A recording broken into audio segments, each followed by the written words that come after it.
Hey everybody, this is Andy Bennett with the CSS News Civil War Interpretive Center, back with another episode about food preservation techniques from the 19th century. We're talking about canning or jarring. In previous videos, I've talked about other preservation techniques. Canning and jarring is just a way of storing food. This is hot bath canning method.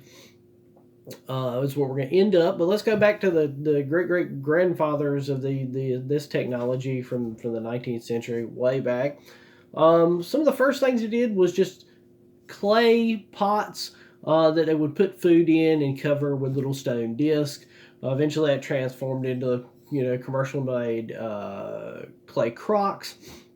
During the time of the American Revolution, just before the American Revolution, they'd use pig bladders or pig stomachs that they would stretch over their the crocks like cling wrap and let it dry and seal up.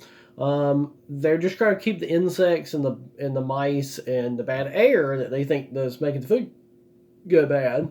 Problem with this is the pig bladder stomachs themselves.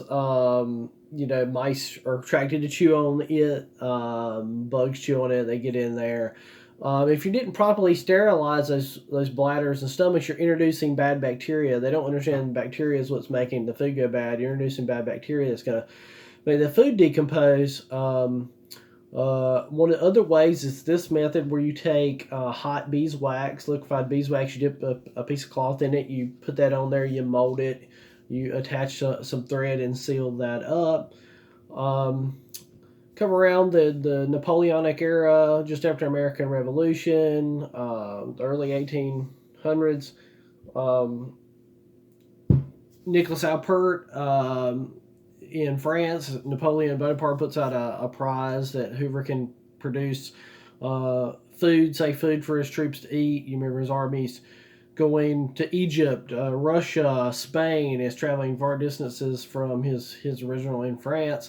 One of the things with clay crock, Niels Alpert would put hot food in here. He would take a tin disc, he would put it over there and cover some beeswax. And once it didn't blow up from the methane gas from the rotting food, he would send to the army. So he won that award.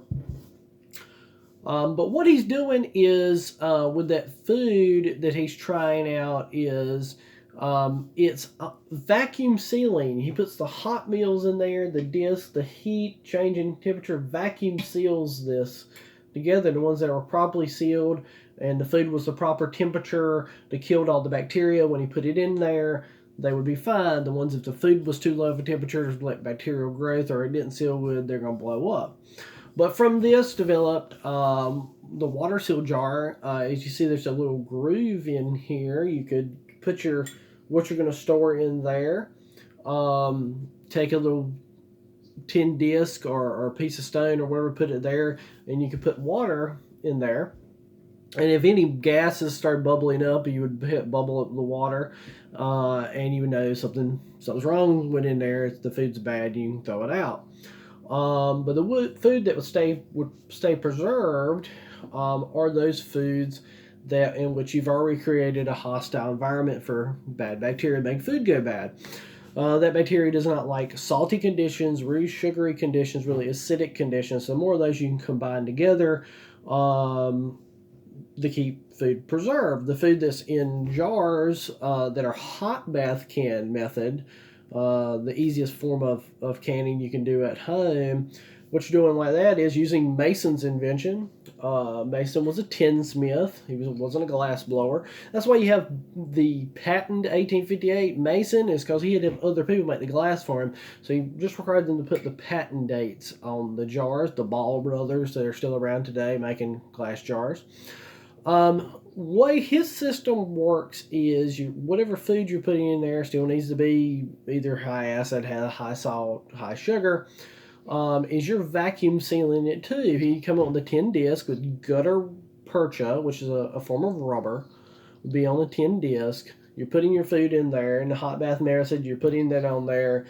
You're screwing it down, the lid on the jar, tight. Then you're submerging it under hot water.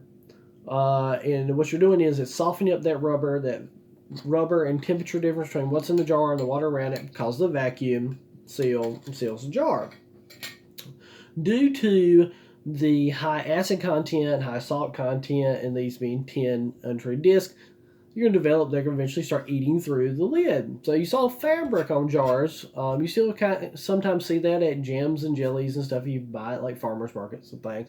The reason the cloth was originally there is the expense in making this is the rings. The machinery to stamp out and make this ring that go on there is the most expensive thing. So what you do is once it's sealed, you're going to take the ring off. You can clean it up, keep it safe. The fabric on there is going to warn you if you have a broken seal, you're going to see moisture or insects going to be attracted to it. So you're checking your pantry. All of a sudden we have a leak. We need to go on and use that food before bugs or insects or things get inside of it, or it goes stale. So you go on and use that. That's why you see fabric on these jars. This system of vacuum sealing with hot bath. Foods that we need, like we can food today, canned meats, your canned spaghettis and soups and things like that, do not have enough acid in them, do not have enough salt in them to preserve them by themselves.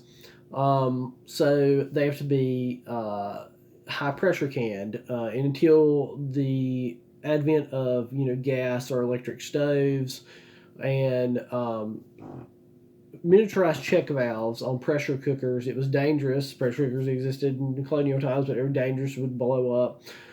They industrialized canned during the American Civil War all kinds of meats and things because they have large check valves for large steam engines, like the engine on the CSS Neuse and other trains. They have some check valves in place, large check valves that allow to keep pressure from building up to explosive levels in boilers. They could do that big factory setting, but you couldn't do it at home really until later on, more towards 1900. So that's a little bit of history of jarring and canning. Hope you're enjoying these videos. Check out Instagram, Facebook, and our YouTube page for other videos.